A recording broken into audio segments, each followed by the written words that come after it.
Hello students, मैं फिर आ गया हूँ 10th क्लास के लिए। जो आगामी एग्ज़ाम है उसको ध्यान में रखते हुए प्रकाश के अपवर्तन का ऑब्जेक्टिव क्वेश्चन को लेकर के, तो समय को ज़ाया ना करते हुए, है ना, और इस चीज़ को आप ध्यान से देखिए।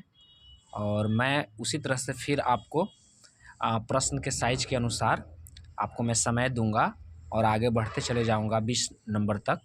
और आपको अपना आंसर अपना कॉपी रख लीजिएगा और उसमें देते रहिएगा, ABCD लिखते रहिएगा। और फिर इसके बाद में हम इसका आंसर भी हम देते चलेंगे। तो हम चलिए शुरू करते हैं। पहला क्वेश्चन आपका रहा ये, दूसरा क्वेश्चन, तीसरा क्वेश्चन, चौथा, पांचवा। मैं समझ रहा हूँ कि आप लोग का तैयारी बहुत अच्छा है, तो मैं टाइम थोड़ा कम ही दूंगा। अगर जिसको ज़्यादा टाइम लेने की आवश्यकता है वीडियो को पॉज कर देंगे और आगे हम बढ़ते हैं। छठा नंबर, सातवां, आठवां, नौवां, 10, 11, 12, 13, 14,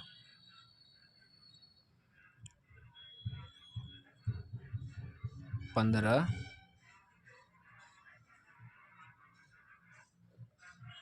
16,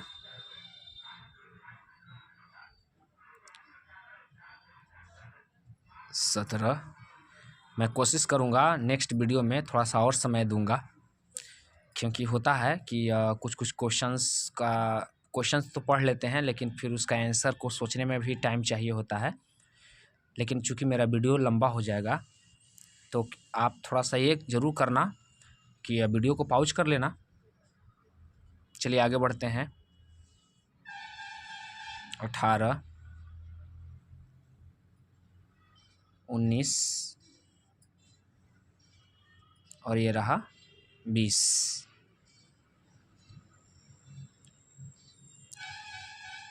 अब हम इसका आंसर देने की कोशिश करते हैं। तो चलिए स्टूडेंट्स, अब हम इसका आंसर देने का कोशिश करते हैं।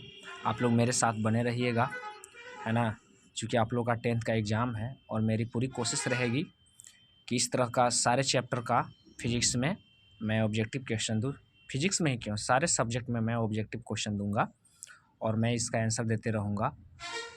और अगर यदि आप लोग को इसका सॉल्यूशन अच्छी तरह से चाहिए, थ्योरी के साथ चाहिए, तो आप कमेंट कीजिएगा। हालांकि फिजिक्स में तो ऐसा ज़रूरी नहीं है ना, क्योंकि क्वेश्चन का लेवल थोड़ा सा ये है। लेकिन कुछ कुछ क्वेश्चंस ऐसे हैं जिसको ज़रूरत भी हो गई, तो आप कमेंट कीजिएगा और मैं आपको ज़रूर इसका आंसर अच्छी तरह से समझा करके दूंगा। तो चलिए स्टार्ट करते हैं। पहला क्वेश्चन है, निम्न में से कौन सा पदार्थ लेंस के लिए उपयुक्त नहीं है? ऑफ कोर्स मिट्टी होगा।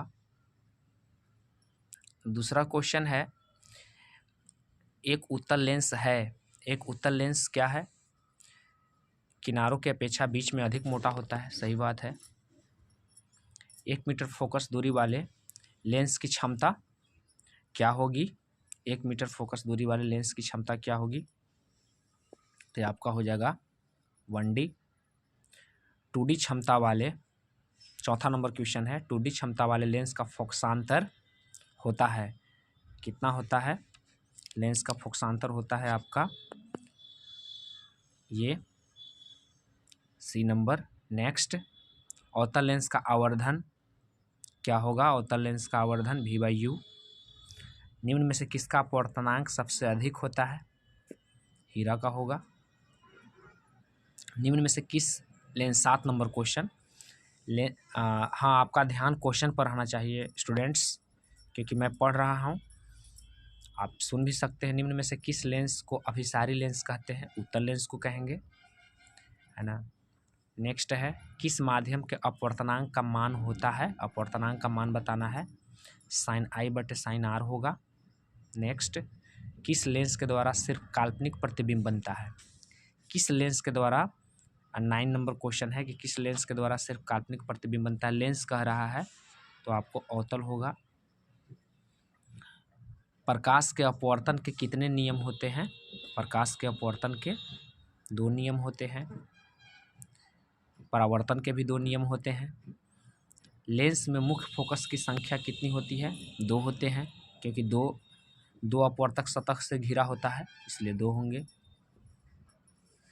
नेक्स्ट 12 नंबर क्वेश्चन है, एक उत्तल लेंस की फोकस दूरी 20 सेंटीमीटर है तो लेंस की क्षमता क्या होगी?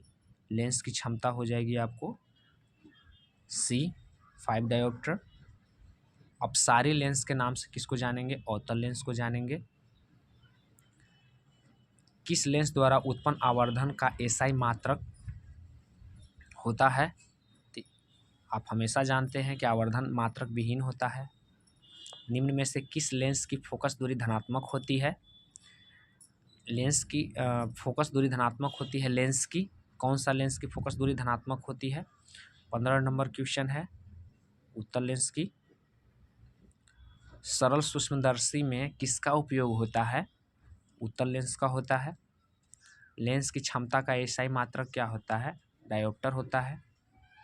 18 नंबर क्वेश्चन है, लेंस की क्षमता P का मान क्या होता है? 1/f होता है, आप सभी जानते हैं। 19 नंबर क्वेश्चन, निकट दृष्टि दोष को दूर करने के लिए अवतल और दूर दृष्टि दोष को दूर बोलते हैं तो दू बोलते हैं, तो ऊ आ जाता है, ऊ से उत्तल बोलेंगे, इस तरह से ट्रिक है। और 20 नंबर, उत्तल लेंस में जब वस्तु फोकस एवं लेंस के बीच रखी जाती है तब प्रतिबिंब बनता है आपका काल्पनिक और सीधा। तो ये रहा आपका टोटल क्वेश्चन का जवाब। आप जो आंसर मिलाए हैं, जो आंसर आप मारे हैं, उसको आप इससे मिला लीजिएगा और अपने सेल्फ रूप में आपको ये करना है कि मैं कितना सही हूँ, कितना गलत हूँ। जैसे आप 20 में यदि आप 9 सही हैं तो उसी तरह से आपका क्वेश्चन 80 रहता है, तो 80 में आप कितना सही हो जाते हैं, इस तरह से एक एवरेज लगाया जा सकता है कि हाँ भाई 9 चौका 36 हो जाता है ना। अगर 8 मारते हैं तो 8 चौका 32 हो जाता है। तो इस तरह से आपको और इम्प्रूवमेंट लाना है कि 80 नंबर का ऑब्जेक्टिव रहता है, तो उस तरह से हमको कितना करना है। अगर 20 में 20 मारते हैं तो आप 80 का 80 भी दे सकते हैं। चलिए